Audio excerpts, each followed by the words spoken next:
Olá, tudo bem? Colégio Bethesda, SAE Digital, professor Billy. Direto ao assunto, nono ano, página de número 82. Dando continuidade, o tópico aqui em questão é futuro perfecto de indicativo. O futuro perfecto de indicativo é utilizado para expressar una hipótesis sobre una acción pasada o una hipótesis de que una acción ocurrió antes de un momento en el futuro. En el primer caso, una hipótesis sobre una acción pasada, ejemplo, se habrá escuchado la canción. ¿Cómo falamos en português isto? Em português será um português coloquial entendível, será assim: terá se escutado a canção. No futuro. Esse tempo verbal em português é chamado de um tempo composto, né? No segundo caso, uma hipótese de que uma ação ocorreu antes de um momento no futuro. Cuando termines de preparar el equipaje, el avión ya se habrá ido.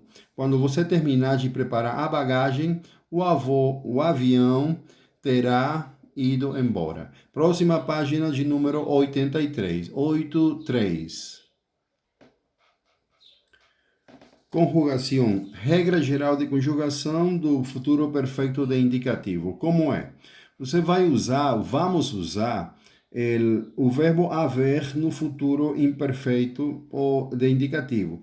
Lembrando que em espanhol, futuro imperfeito de indicativo é o futuro do presente, tá bom? A gente sabe que a língua portuguesa, no modo indicativo, tem dois tempos verbais no futuro, o futuro do presente e o futuro do pretérito. Neste caso, aqui nós estamos usando como apoio para a formação desse tempo composto de espanhol, que é o futuro perfeito de indicativo que estamos estudando nesse momento.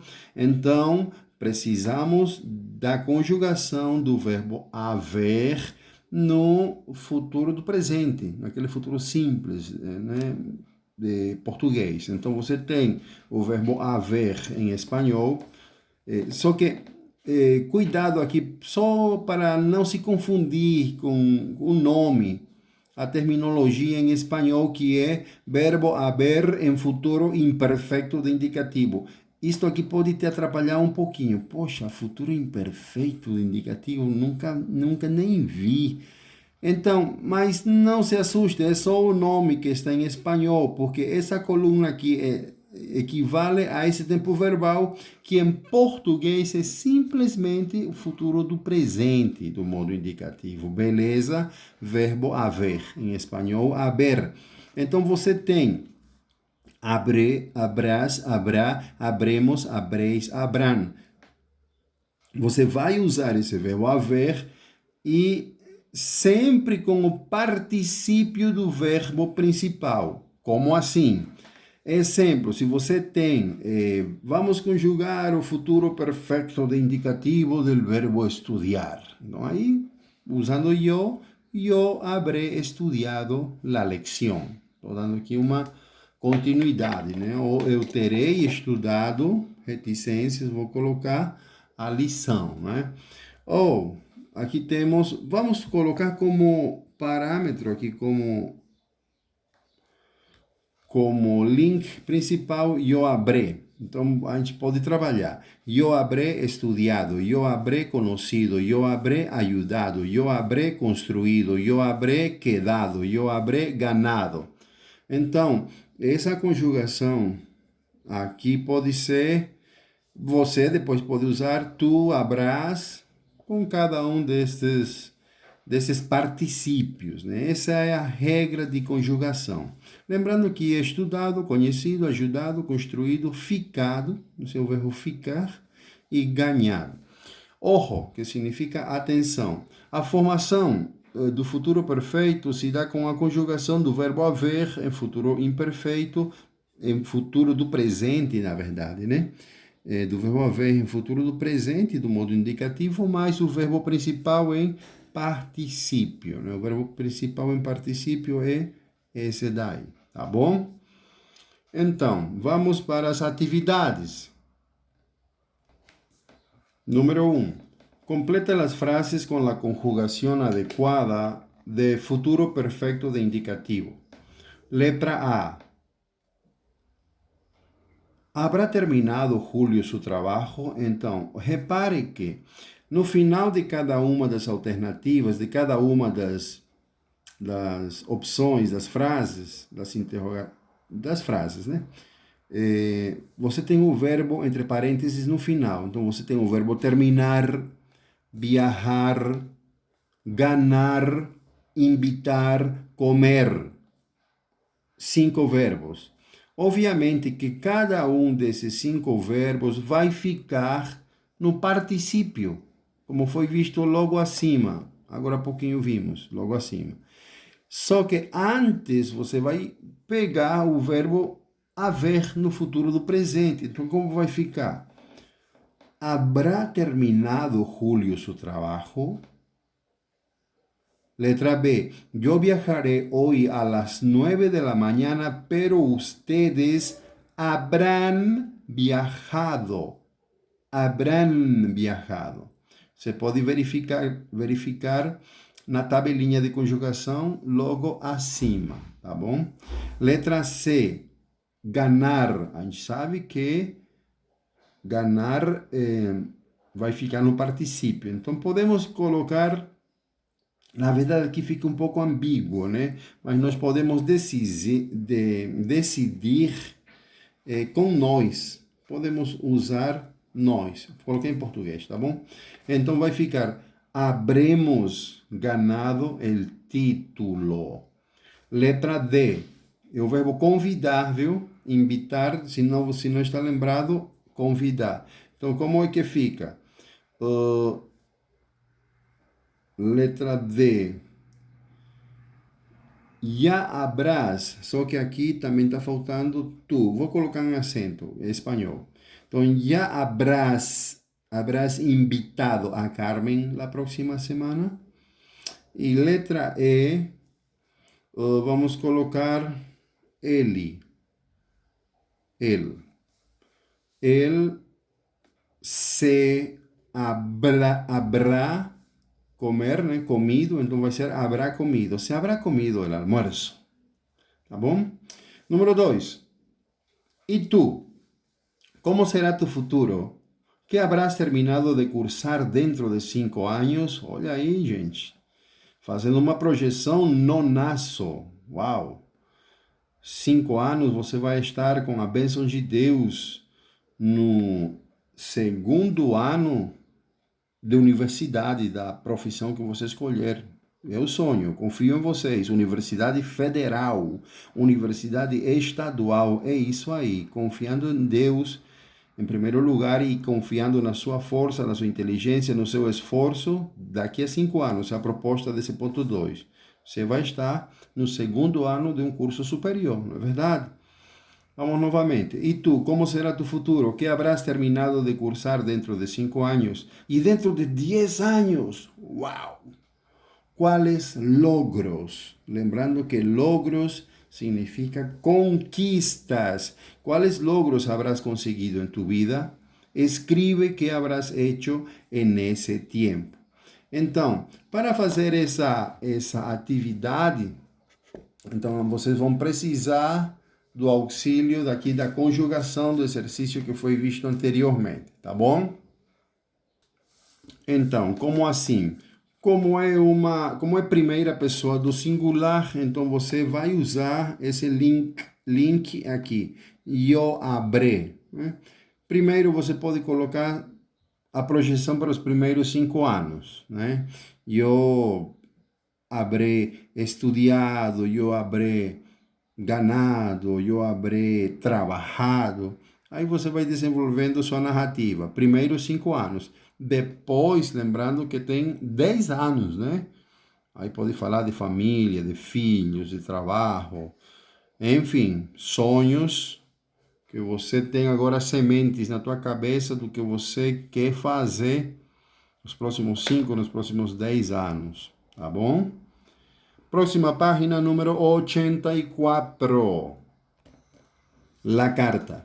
Antes del Internet y del teléfono, la carta era uno de los únicos medios de comunicación entre personas distantes. Lee la carta siguiente. Asunción, 20 de noviembre de 2016. Vou abrir um parênteses aqui, nono ano, contar uma experiência pessoal.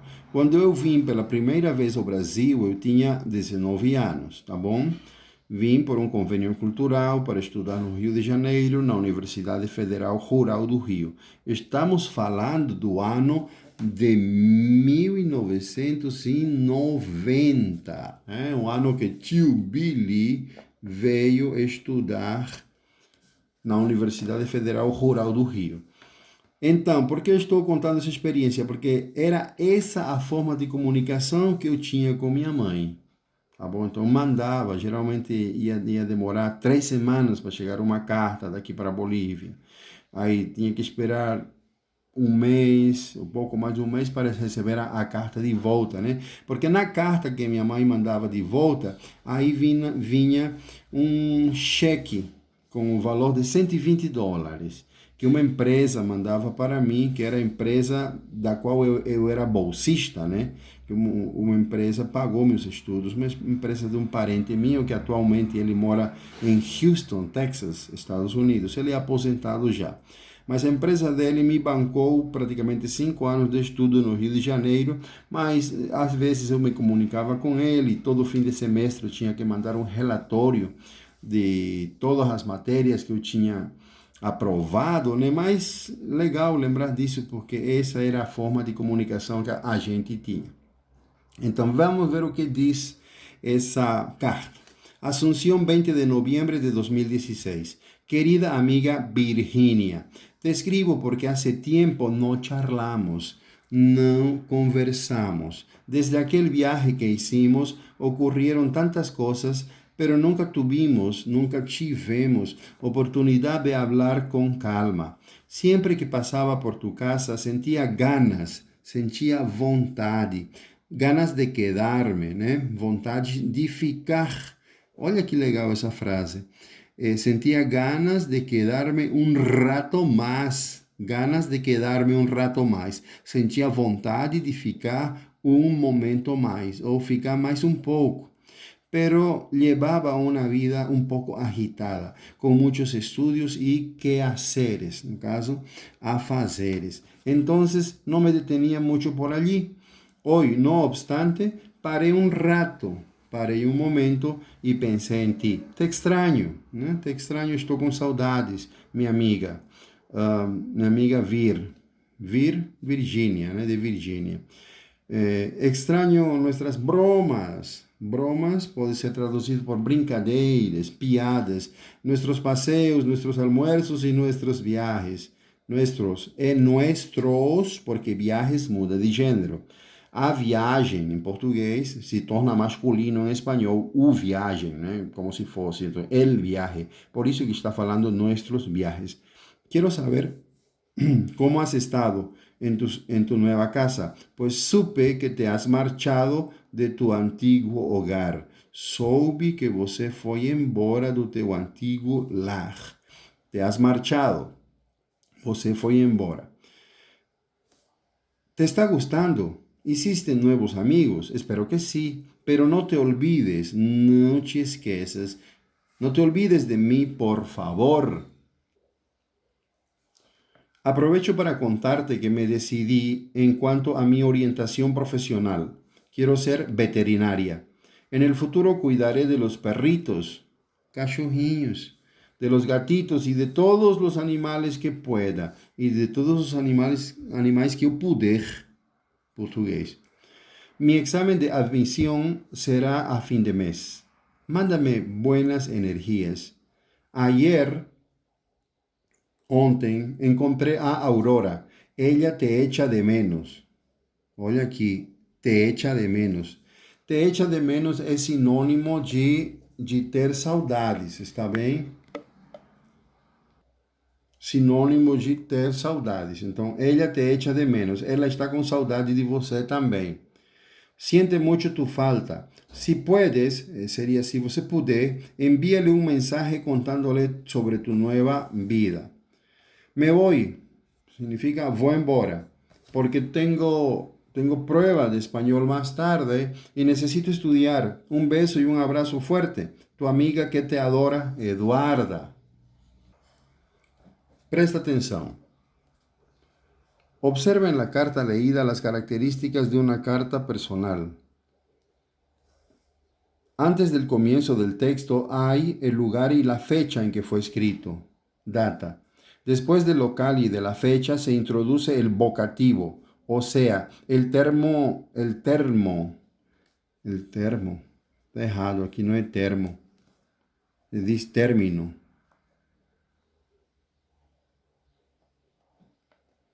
El término utilizado para llamar la atención del destinatario.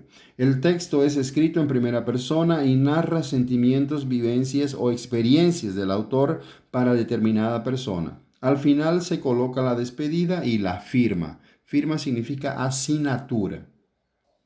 Página de número 85. Emplea tu conocimiento. Ahora imagina cómo será tu futuro y escribe una carta para ti mismo hablando de las cosas que estarás haciendo en 10 años. Bacana. Si quieres, puedes hablar también de los objetos tecnológicos que existen en tu mundo del futuro. Muito legal, muito bacana. Então, gente, vamos terminando por aqui este capítulo que começou lá na página de número 78. O nome deste capítulo, Tecnologias en el Futuro. Vamos parando por aqui. Lembrando que na página 86 você tem um mapa conceitual com todas as ideias desse capítulo que você pode estudar que você pode aproveitar para estudar e fixar melhor os conceitos deste capítulo. Um grande abraço. Quem falou aqui foi o professor Billy, Colégio Bethesda, SAE Digital. Deus nos abençoe. Hasta la vista.